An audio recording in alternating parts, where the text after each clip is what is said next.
Welcome back to our channel. நம்ம இந்த ப்ரோக்ராமில் வேப்பமரம் அப்படிங்கிற சிறுகதையை நம்ம இங்கே பார்க்குறோம். அதில் ஒரு மாமனிதர் சின்ன வேப்ப விதையை வாங்கி கன்றாக வளர்க்குறாரு.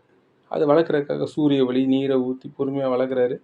அப்போ களையெல்லாம் வருது. களையை க்ளீன் பண்ணுறாரு. அதுக்கடுத்து களைக்கடுத்து சரி செஞ்ச பிறகு ஆடு மாடெலாம் இது வருது, மேய்கிறதுக்காக வருது. அதை பராமரிக்கிறாரு, வேலி அமைக்கிறாரு. நல்லபடியாக கொண்டு சென்று செடியை கொடியாக மாற்றுறாரு.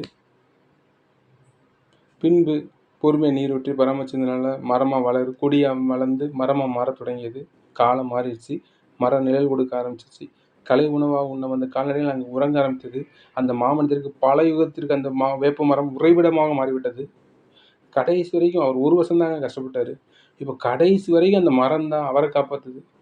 ஸோ அதனால் நம்ம என்ன இந்த சிறுகதை மூலம் நம்ம பார்க்குறோம் அப்படின்னா, நம்ம கொஞ்ச நாள் அந்த மரத்துக்கு நீர் ஊற்றி கொஞ்சம் காப்பாற்றினா போதும், கடைசி வரைக்கும் நம்மளை மரம் காப்பாற்றும் அப்படின்ட்டு இந்த வாய்ப்பளித்தவங்களுக்கு எல்லாருக்கும் நன்றி சொல்லி கடமைப்பட்டு